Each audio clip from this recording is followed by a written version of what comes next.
Hello and welcome to an episode of the Best Automatic. I'm your host, Captain Gorgeous.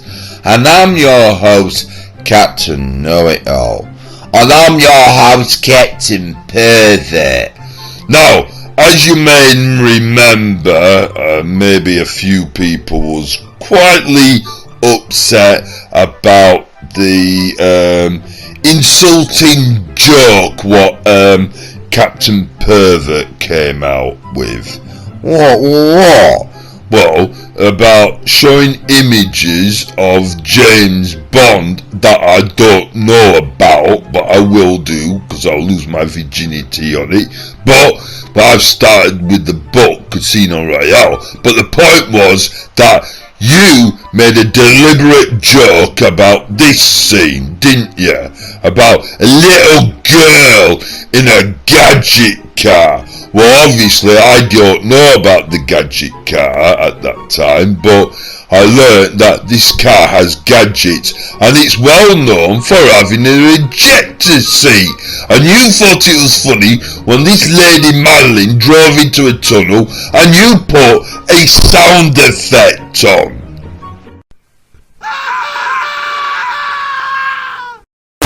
I don't see nothing wrong with that. Yeah, it's a little kid getting killed. Now, think about it. You see her little devious lack. She's like a dead. She might have a license to kill. So obviously, she presses buttons like little kids do. Because her dad was a safety conscious bloke, right?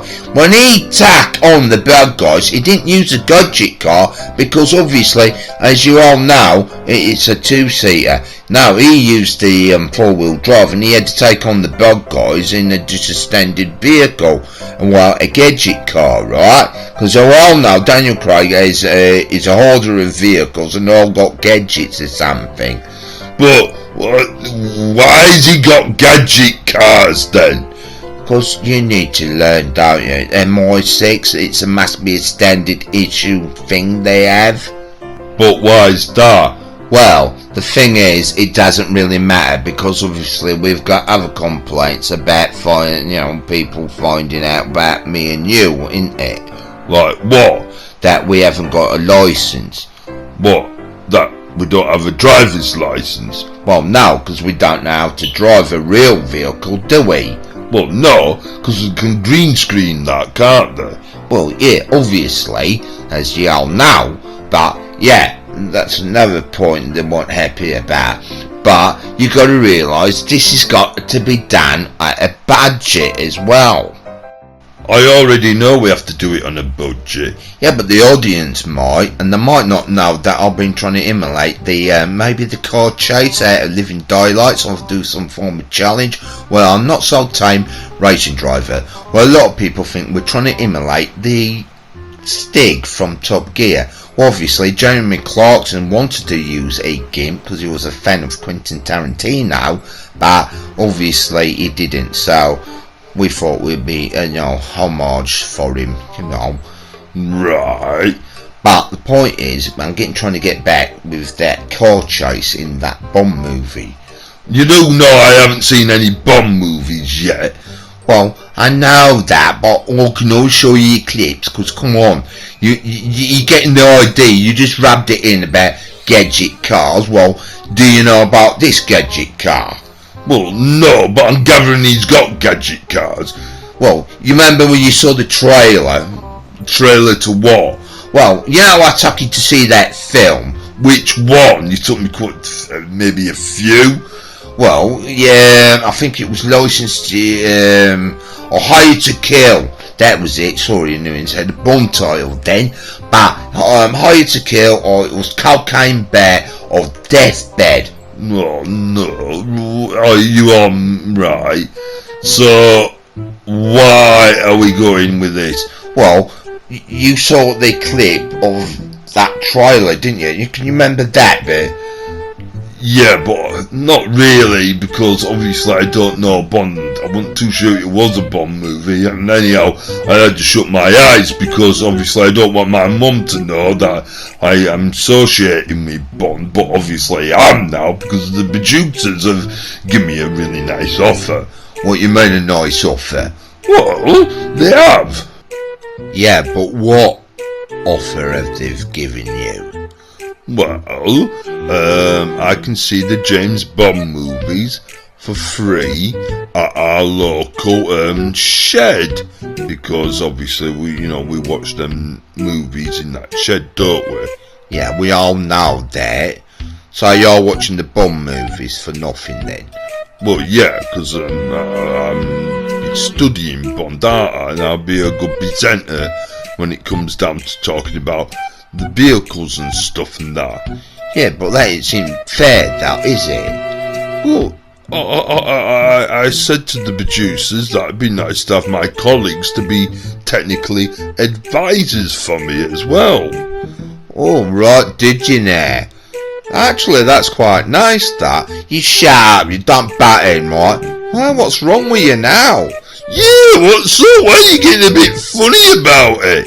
Well, I just, I don't know the idea that you're getting all this attention. So, you're getting jealous then? No, it's not a case of getting jealous, it's a case that I don't know where this program's going. Well, a lot of people didn't know where Top Gear was going, did they? In the past, when Jeremy Clarkson and Richard Hammond and James May went to do the Grand Tour, because obviously we know what the BBC did. Well, yeah. Well, what's your problem?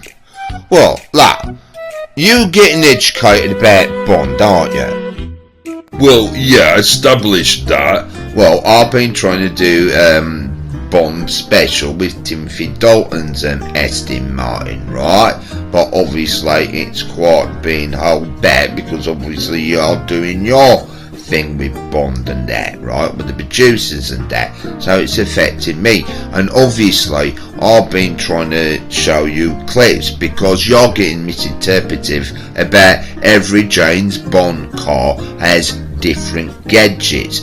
Now the point is, I've been trying to get round is about Timothy Dalton was trying to change Bond like to fur as the back. But anyhow, I want to put on the clip of the first interjection of Timothy Dalton because not everyone liked him at first, Right. Just let him play the clip. Timothy was seriously to change the image quite a bit in that it wasn't necessarily this guy in the tux. He was supposed to be a tougher character. He was going to be James Bond. No room for laughs and jokes. I wanted to capture that occasional sense of vulnerability, and I wanted to capture the spirit of Ian Fleming. You've already played that clip. I know about starting to learn a bit about Ian Fleming. He's the author of James Bond books. Yeah, but the point is, you can't get the actual inspiration of the magic of film compared to writing, right? Because obviously it's like the car chase in Living Daylights. Now that's what I wanted to see, because you're misinterpreting every gadget car, because every car has a different gadget for every type of chase. What? Oh, just let him play the clip.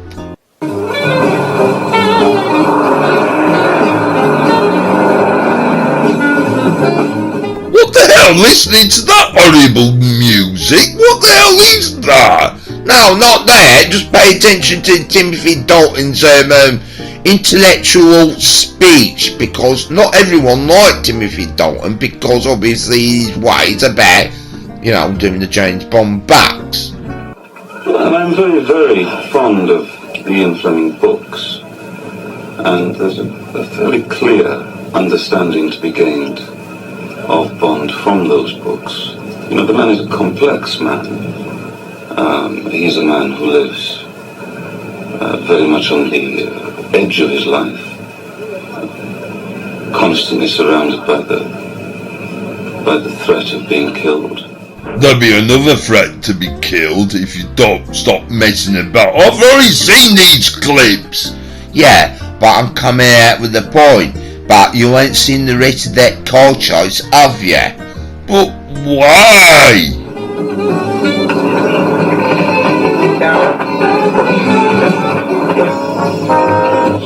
Kulowce żyliczna samochód sportowy wozidło zagranicznej znaczki tmawej farby, której nie bezpieczeństwo There must be an atmospheric anomaly. Is that it? He's got a faulty radio. Is that his gadget? Well, yeah. Oh, I can't be bothered. Can't we just move on with the challenge? Nasa patrzy fokus na przechod štátnej hranice. They're looking for a golden car. A man and a woman. And a cello. I said put footage of the challenge, not that. Come on. So, everybody, as we all know that Dice is our not-so-tame racing driver. Yeah, a lot of you might know that, but we're just establishing the obvious just in case nobody hasn't seen this program before. Well, yeah, that's a courteous thing, isn't it? So, obviously, this is the bit where we see Arkin driving on the most dangerous road in a, what would you say, a, what, 12-wheeler vehicle or something? I mean, it's got like 6 wheels, I would say, you know, 3-wheeled axle vehicle. Right. So, is that our challenge? We've got to do like the 3-wheel axle vehicle, don't we? Yeah, that's what we're going to be doing. So, we've got to outmatch the Gimp doing this. Now, as we all know from the previous episode, well, I'll hint at that later on, because obviously we want to watch the challenge. But we all know what Captain Gorgeous starts to do, don't we? What's that? Well, you start playing audio a bit about James Bond's Casino Royale. But why not? Well, it is a bit elaborate, it's a bit dumb. You're killing the spirit of the challenge itself. I mean, the Gimp is doing that challenge with the dangers. Don't look doing much, does it? He's stuck. Yeah, but it's going to help Buzz beat his time, and that is the rules of the game. So we drive on the most dangerous road, and we get to the location, and then we turn back round and come back where we come from, and we've got to do it in the fastest time. As you can see the timer right up on the top of your right hand side of your TV screen. You are stating the bloody obvious.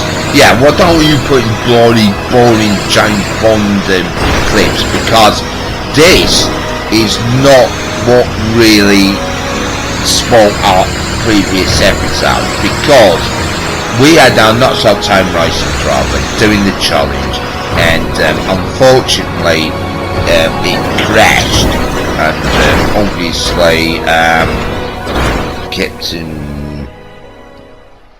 The Gimp has crashed again. Yes, it did it on our previous show. Obviously, Captain, Know-It-All took over and did that challenge. That's why he's been not to do this challenge this time, because things were complicatedly confusing. Now, this is giving me a good excuse to carry on playing the clip of Timothy Dalton's car chase. Why?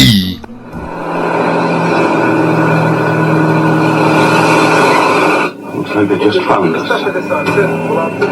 What you turned it off for? It's enough. We want to get on with the challenges and all that lot.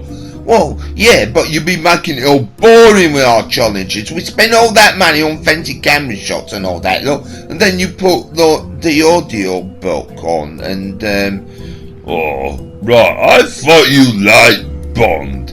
yeah, I thought you did as well. Well, I do, but bleeding heck, it's meant to be epic driving on them dangerous roads, and you want epic sound and dramatic music, and us talking about the dangers, and all we're doing is hearing somebody whittering on about what sort of food they like eating, like toast or something. But it's Bond. I know it's Bond. So, we would like to move on and get on with our challenge with the Gimp. Hopefully, I'm not so Team Racing Driver. Was it not that good at its first attempt? Well, don't forget you've taken the liberties by having other cars attempted to do that challenge. Well, there's a difference. This time, the vehicle is empty. Now, I'm no expert about lorry driving, but I have had a bit of a dabble. What, on the video game is a bit different compared to the real thing. Yeah, but if you got a lorry what's live, and you may be tempted to go faster, but doesn't mean that it's really good at the steering, I would say. So what are you suggesting? Well, the gimp's going to have problems. Yes, it will have more speed, doesn't mean it's got the capability of correctly steering. Now, a lot of lorry drivers will be thinking, what the hell am I babbling on about? You don't know babber all about having an empty lorry compared to a lorry what's got a load of weight on it. With a load, it's completely different. And they'll be thinking that I'm not knowing what I'm on about. Look, you're just rambling. So, let's get on with James Bond. Oh no, I want to try to avoid. Look, it's educational about lorry driving. Look, The gimp is stuck. Don't matter. Let's listen about Bond. And then there was this past of a girl. He sighed. Women were for recreation. On a job they got in the way and fogged things up with sex and hurt feelings and all the emotional baggage they carried around. One had to look out for them and take care of them. Bitch, said Bond. And then, remembering the monsters, he said, bitch again more loudly, and walked out of the room. so you got to be careful with these Captain Georges, because these back were written in a very, very old time, right? And it can be very offensive to other people with nationalities and actual biology of Get on with it. well, their sexual organs and that, male and female, and obviously we've got different varieties of females and males or whatever. I mean, it's just all complicated. I mean, it was different in them times being Fleming right back. What are you babbling on about? Well, carry on and you'll find out, won't ya? At the turn of the century, when things were going badly for the little seaside town, and when the fashion was to combine pleasure with a cure, a natural spring in the hills behind Royale was discovered to contain enough diluted sulphur to have a beneficent effect on the liver. Since all French people suffer from liver complaints, Royale quickly became Royale les Eaux, and Eau Royale in a torpedo-shaped bottle grafted itself demurely onto the tail of the mineral water lists in hotels and restaurant cars. You see, you've got to be very careful about approaching these bats, right? Because they are a bit offensive, like I keep saying. Like you saw, that might explain about what my mum was getting at then, is it? Now, we do a car program, and it's not like Bond is quite, very nice to his vehicles. I thought he collected vehicles. Well, he does, but it does explain how he drives a vehicle. But we don't know how that is, do we? Because we don't have a license. Well, Captain Know-It-All does, but you don't explain much, do you? Well, I do, but obviously, I'm a bit curious how James Bond does actually treat his cars then. Well, we all know in the movies, don't we? Well, yeah. What does he mean by that? Well, if you paid attention with me getting on with that car chase, you'll know what Bond's like with his vehicles. Right. I want to carry on with the story. He shrugged away the momentary feeling of unease and walked round the back of his hotel and down the ramp to the garage. Before his rendezvous at the Hermitage, he decided to take his car down the coast road and have a quick look at the Chiffres Villa. and then drive back by the inland road until it crossed the Route Nationale to Paris. Bond's car was his only personal problem. One of the last of the 4.5-litre Bentleys with the supercharger by Amherst Villiers. He had bought it almost new in 1933 and had kept it in careful storage through the war. It was still serviced every year, and in London a former Bentley mechanic who worked in a garage near Bond's Chelsea flat tended it with jealous care. Bond drove it hard and well, and with an almost sensual pleasure. It was a battleship grey convertible coupe, which really did convert, and it was capable of touring at 90 with 30 miles an hour in reserve. Bond eased the car out of the garage and up the ramp, and soon the loitering drum beat of the 2-inch exhaust was echoing down the tree-lined boulevard, through the crowded main street of the little town and off through the sand dunes to the south. An hour later, Bond walked into the Hermitage bar and chose a table near one of the broad windows. I didn't find anything wrong with that. He just said it like he drives the car very hard. Because a lot of people tend to do that, don't they, anyhow? Yeah, but the thing is though, right, he doesn't look after his cars. No, because he's got somebody else to do it, hasn't he? Like a jealous mechanic or something, hasn't he? Well, later on, he gets Q-Wrench, right? And obviously, they're not happy with Bond at all. No, they're not, actually. What do you mean by that? Well, they're not happy because Bond in the movies doesn't respect his equipment. His equipment? No. And the guys were sort of maintaining vehicles and these gadget cars and all that lot, that Bond seems to sort of abuse them and all that lot. Right. So that's what I'm trying to get at. The bugs are more offensive compared to the actual movies. I mean, the movies are sort of like, you know, brought up more lightly. What you were saying about that Timothy Dalton guy, he aspires by the book.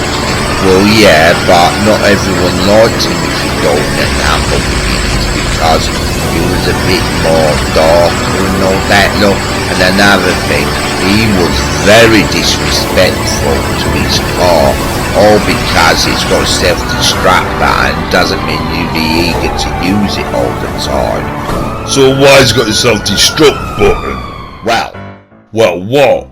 Well, the thing is, though, if I carry on playing the clip, you'll know, won't ya? Well, yeah, because I'm quite curious now.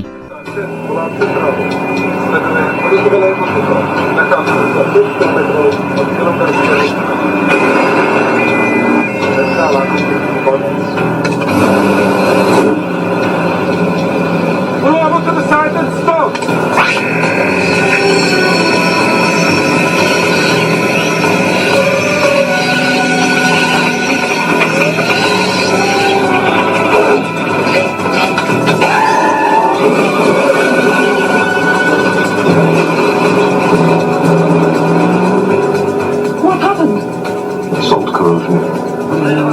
Is that it then? Is that what it does? Oh no, there's more. Oh, more lasers and all that lot. Oh no, there's some stuff as well, like missiles and stuff and that. But the point is what did you think about Timothy Dalton's performance with his, his leading lady? What, you mean like the patronising larder joke? Well, yeah, I do feel like that is a bit out of date, that it could be insulting to her. Right, I don't get you. Well, I'll play something, right? Because she did part a bit of a complaint about, how her character was. My character, of course, had no physical ability. She was a musician, so she was a disaster. Mine kicked out. Alright, that explains the cello case, doesn't it then? When they said about looking for a man and a lady in a cello. Right, yeah. You do know you're spoiling it for him. Yeah, but now I'm a bit curious what happens with his gadget car, They're setting up roadblocks.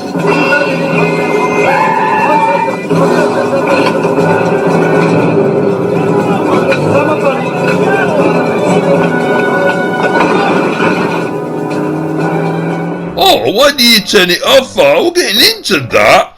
Well, I've got issues about, her character wasn't happy about, actual Timothy Dalton, how he spoke to her and all that lot. What do you mean? He was like so pissed off with me, it's kind of the relationship we had anyway in the movie. He kind of treated me like my character, like a schoolgirl, like I don't know anything. That's where you're going to have some political problems now, because obviously Ian Fleming's back's always going to be referring as Bond girls. Right. Does that mean he's got a load of daughters then? Is that her daughter then? No. He's hoping to sleep with her and that. What, his daughter? No!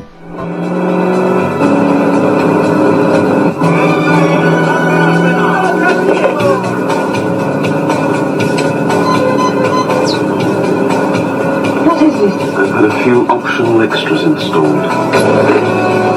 Why on? Who put the clip on?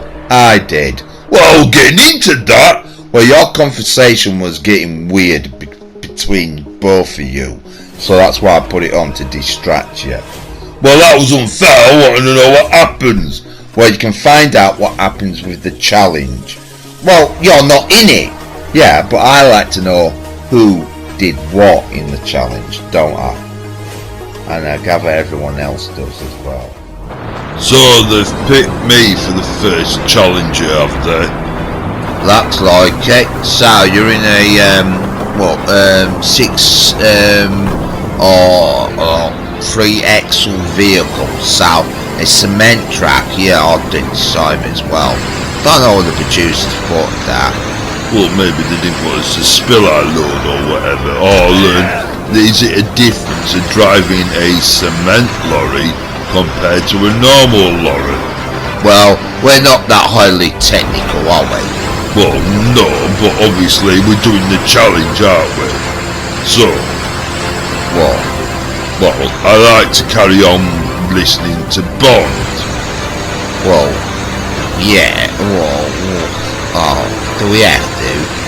Well, yeah, because you just made it a bit complicated just recently, just now. Yes, we know, but obviously, it will be quite interesting. Well, yeah, because I've got quite interesting points there where, Ian Fleming pats it. What do you mean by that? Well, you're going to put on some more of that story, aren't you? Well, yeah, so let's listen to it. He addressed himself to the girl. I am alone. Would you both care to join me? He pulled out a chair, and while they sat down, he beckoned to a waiter, and despite Mathis's expostulations, insisted on ordering the drinks. A fin à l'eau for Mathis, and a Bacardi for the girl. Mathis and Bond exchanged cheerful talk about the fine weather, and the prospects of a revival in the fortunes of Royal Les Eaux. The girl sat silent. She accepted one of Bond's cigarettes, examined it, and then smoked it appreciatively and without affectation, drawing the smoke deeply into her lungs with a little sigh, and then exhaling it casually through her lips and nostrils.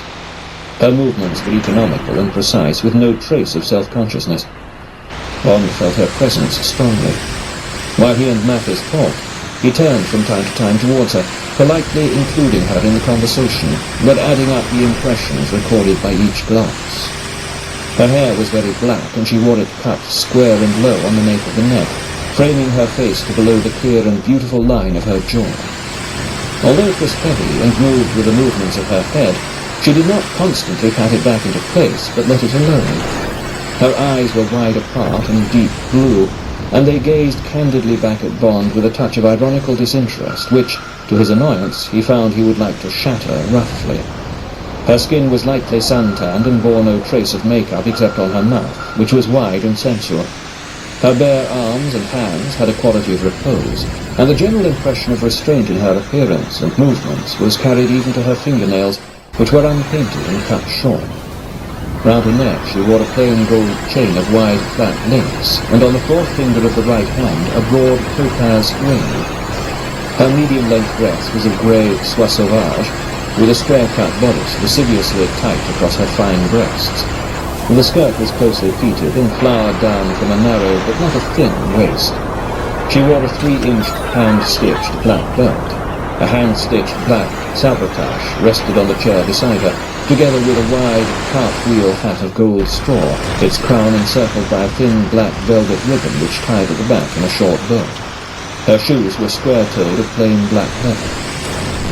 Bond was excited by her beauty, and intrigued by her composure. The prospect of working with her stimulated him.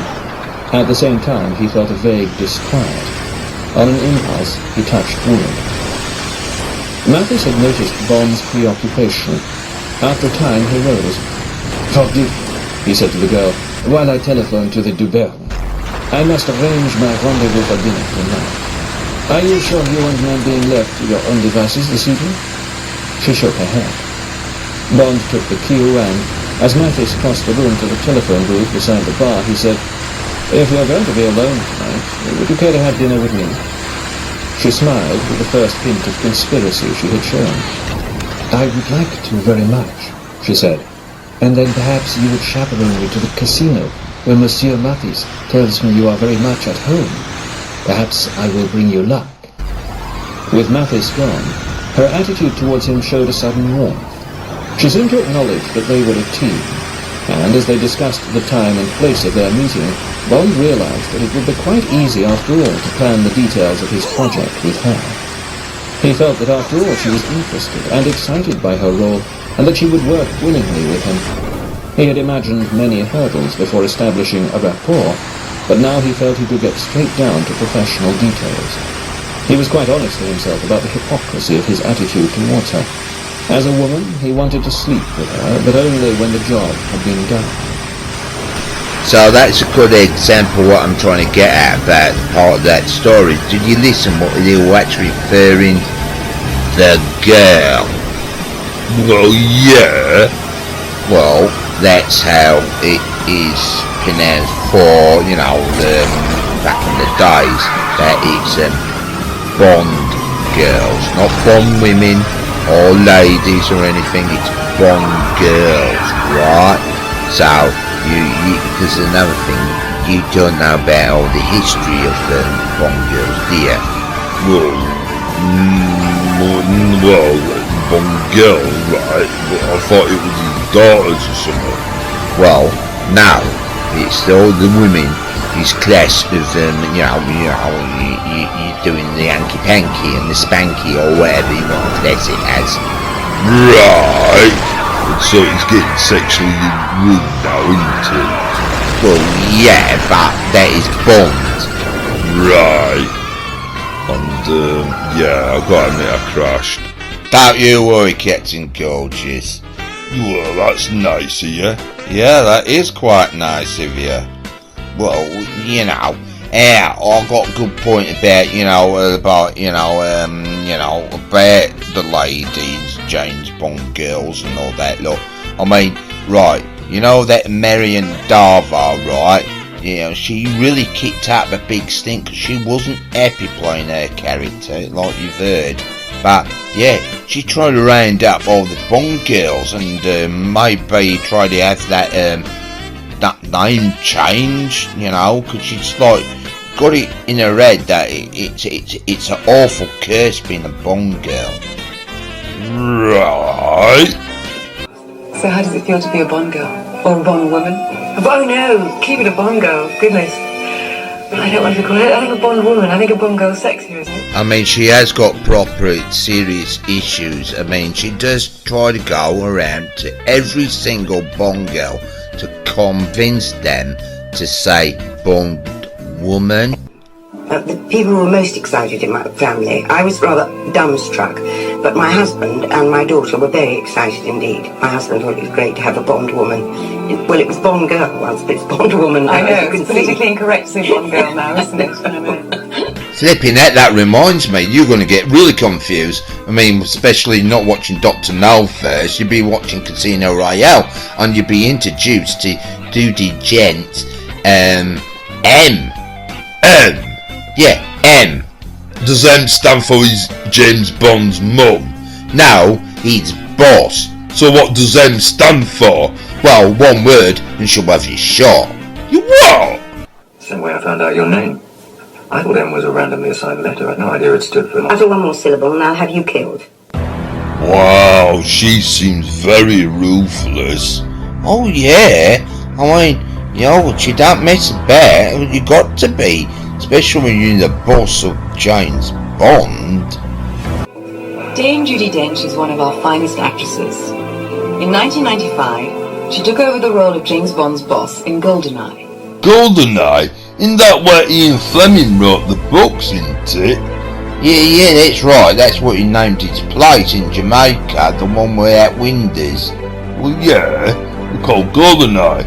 So there's a film called GoldenEye then? Yeah, it's a Bond movie. I then had to think about actually how I was going to play this. But it was wonderfully written, GoldenEye. Wonderfully written. I mean, she is so... Yeah, but the thing is, Ian Fleming hasn't written a Bond book called GoldenEye.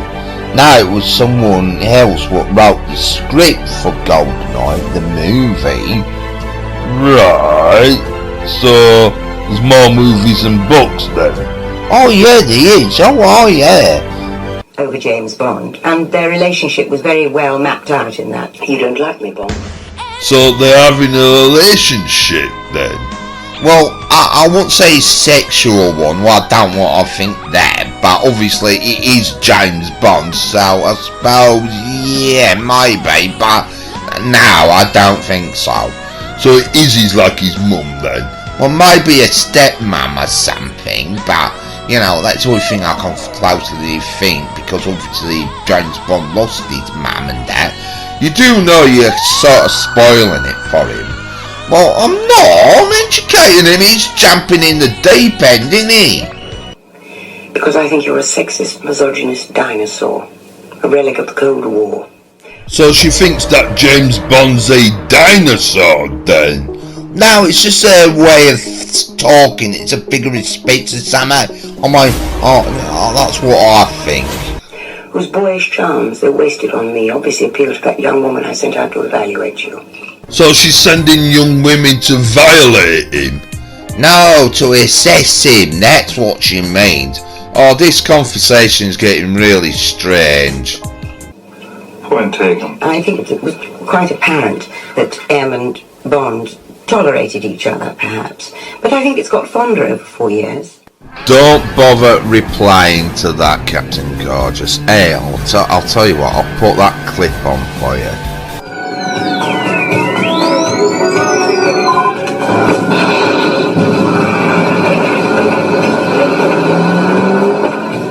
Oh! Well, we'll come back to that later on. Now we're going to go back to the challenge. So, here I am. I'm actually in a red cement lorry. So, as you all know, that I'm going to be driving on the most dangerous road on this game, in the snow. So, obviously we don't know if it's got full load of concrete or whatever it does, but you know, it's a 6-wheel axle vehicle, and obviously I'm going to attempt to do the challenge. Right, so we're gonna get on with the book with Casino Royale. Yeah, I think that'd be wise. And called cheerfully across the table, "Thanks for the ride. Guess I'll owe you a drink. Will you join me?" Bond had a feeling that this might be a CIA man. He knew he was right as they strolled off together towards the bar, after Bond had thrown a flat of 10 mille to the croupier and had given a meal to l'officier, who drew back his chair. "My name's Felix Leiter," said the American. "Glad to meet you. Mine's Bond. James Bond." "Oh, yes," said his companion. "And now, let's see. What shall we have to celebrate?" Bond insisted on ordering Leiter's Hague and Hague on the rocks, and then he looked carefully at the barman. "A dry martini," he said. "Wine, in a deep champagne goblet." Oui, monsieur. Just a moment. 3 measures of Gordon's, 1 of vodka, half a measure of quinolide. Shake it very well until it's ice cold. Then add a large, thin slice of lemon peel. Got it? Certainly, monsieur. The barman seemed pleased with the idea. "Gosh, that's certainly a drink," said Leiter. Bond laughed. "When I'm concentrating," he explained, "I never have more than 1 drink before dinner. But I do like that one to be large and very strong and very cold and very well made. I hate small portions of anything, particularly when they taste bad. This drink's my own invention. I'm going to patent it when I can think of a good name." That's another thing you need to know about James Bond, is his iconic drink. It's got to be shaken, not stirred, right? Okay, so now we're talking about drinks now. Well, yeah, his alcohol beverages, yeah, yeah. His dry martini, So what's happening now? Well, this is why I didn't have the clock on, because obviously I did the same thing. Yeah, it is a bit of hard vehicle to handle, isn't it? So, on that, I failed. So, well, obviously we've got to talk more about history about Bond, haven't we? He watched carefully as the deep glass became frosted with a pale golden drink, slightly aerated by the bruising of the shaker. He reached for it and took a long sip. "Excellent," he said to the barman. "But if you can get a vodka made with grain instead of potatoes, you'll find it still better." "Mais n'enculons pas des mouches," he added in an aside to the barman. The barman grinned. "That's a vulgar way of saying, 'We won't split hairs,'" explained Bond. But Leiter was still interested in Bond's drink. "You certainly think things out," he said with amusement as they carried their glasses to a corner of the room. He lowered his voice. "You'd better call it the Molotov cocktail, after the one you tasted this afternoon." They sat down. Bond laughed. There's one question I want to ask you, Captain Gorgeous. What is that then? Does your mum watch Best Automatic? No, I say it's full of video games, so I'm alright there. Yeah, 'cause you don't want your mum to find out you're watching James Bond, do you? Well, no, I haven't started yet. Well, you will be soon, won't you? Well, yeah. But you're watching the wrong one, as I keep saying. Well, I know you keep telling me that. Look, just let him make his own choice. Anyhow, you want to see a bit more of that clip, don't you? Yeah, a bit curious. Look, he can get to catch all the Bond movies, can't he? Well, yeah, but if you think about it, it's not actual Ian Fleming book, though, is it, that Bond movie? So, like you said, he's only watching them all by the back order, so you might not like the Bond movies. Why is that? Well, not for everyone, is it? You've got to be a very hardcore ad man to watch them, you know, Bond. Since when? Well, just put the clip on.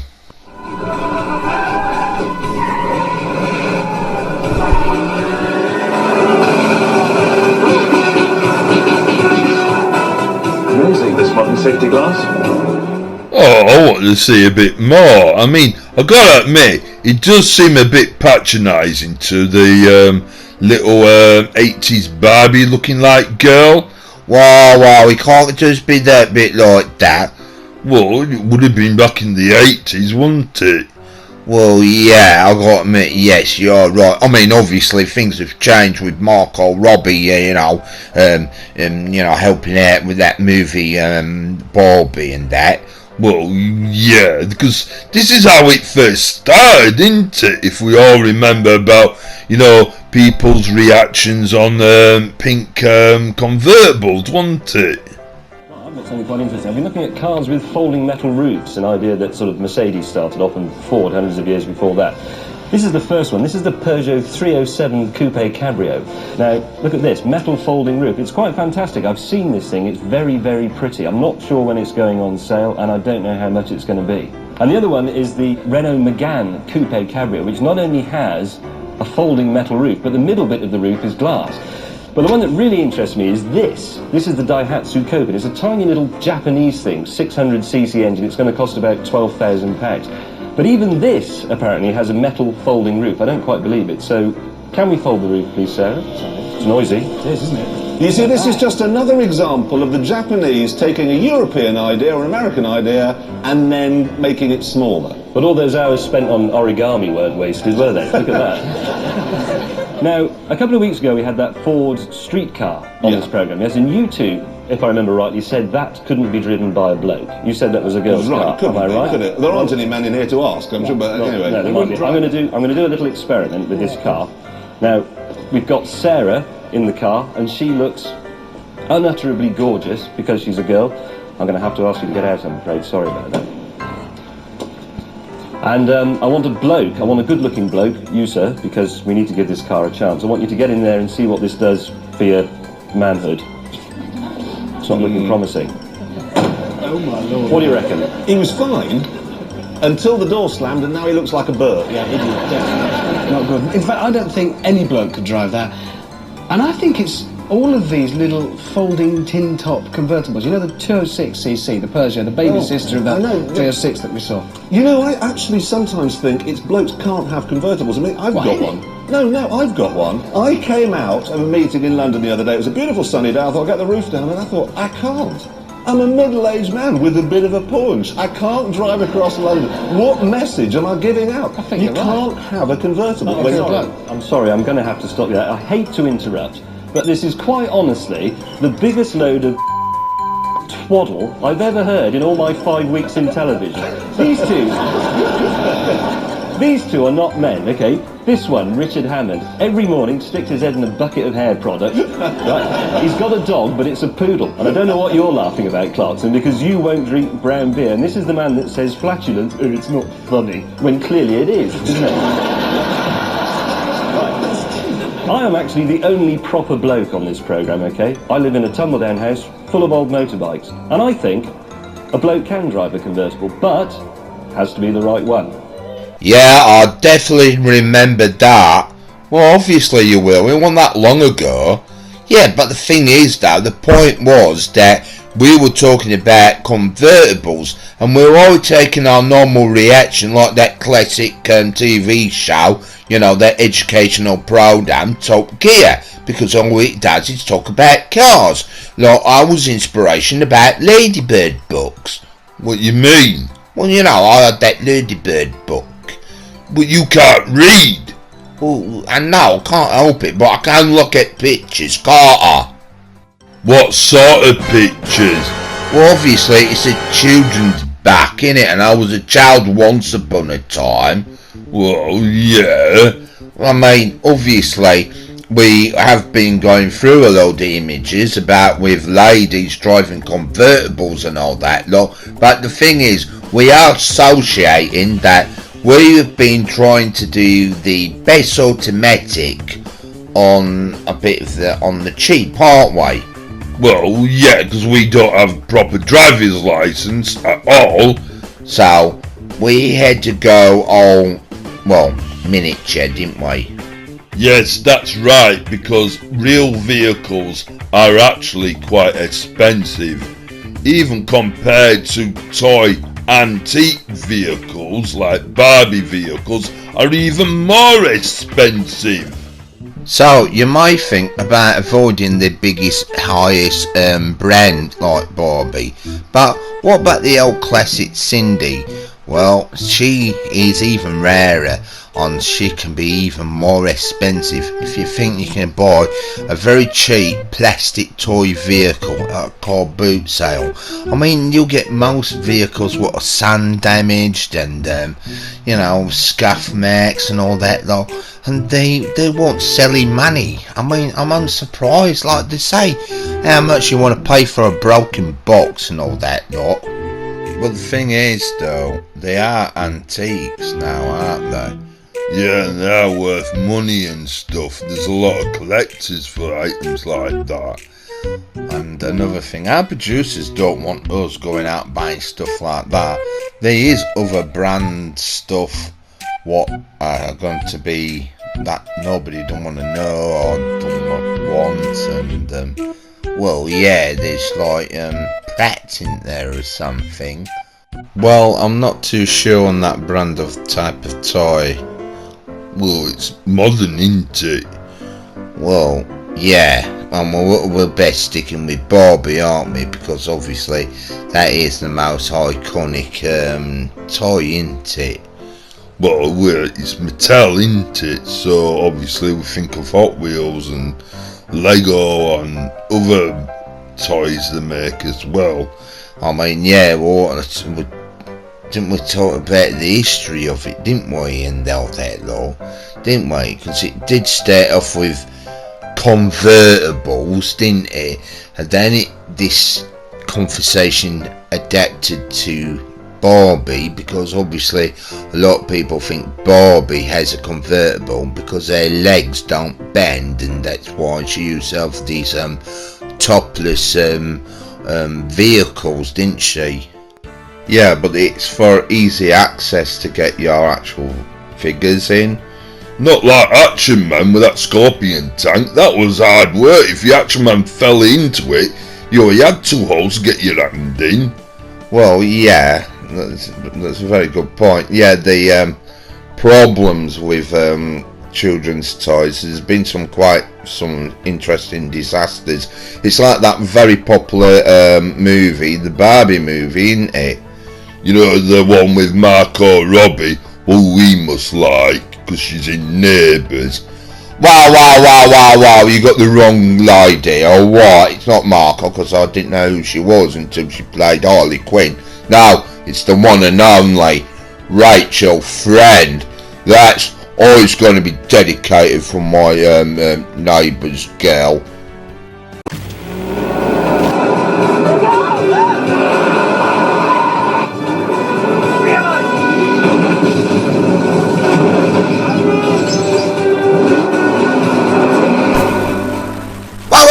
Why did you put that clip on?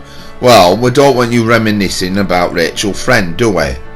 Well, there's that other lady he likes. Shut up! What are you on about? Look, let's talk about our nostalgia, how we got round to talk about convertibles.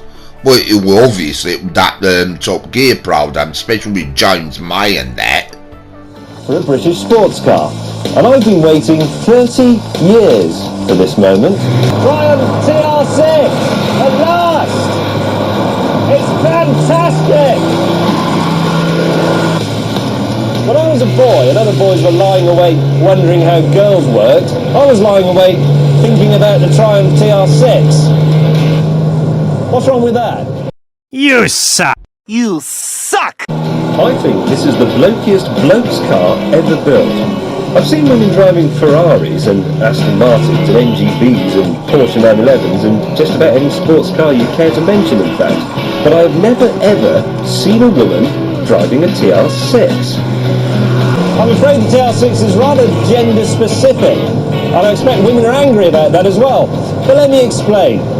Before the TR6, Triumph sports cars had always looked a little bit feminine. They had soft bosomy curves and hips. But this one was different, and there was a good reason for that. Prior to this, Triumphs were designed by an Italian bloke called Michelotti. But when it was time to do the TR6, he was too busy. So they gave the job to some Germans. The German word for nipple is Brustwarz, breast wart. Here I feel is a nation that may be relied upon to produce a man's car. What a squarehead, look at it, blunt at both ends, thick set. I reckon if this car went to the lavatory, it would leave the seat up. Look at the engine. There aren't any poncy colour-coded filler caps to stop you putting oil in the radiator. It's just a naked straight six, a proper British sports car engine, made so that blokes can own toolkits. There isn't an ounce of womanhood anywhere on this thing, except the wheels. Look at this. It looks like the drum of a front-loading washing machine. Apparently. Once you get behind the wheel of the TR6, you realise that we chaps have been horribly misled. Look at this lot. driving executive saloons from A to B. Is this what we want? Suddenly, I can see modern manhood for what it is. I can't believe it's taken me so long to work this out. Come on, chaps, throw away your male grooming products and get out of the post-feminist society. You're a man. This is what you want. So that is quite interesting as we're reminiscing about, thinking about what James May used to talk about the convertible and certain convertibles for, you know, different gender of, human race to sort of like pick and choose what type of vehicle they want to drive. What are you trying to get round with?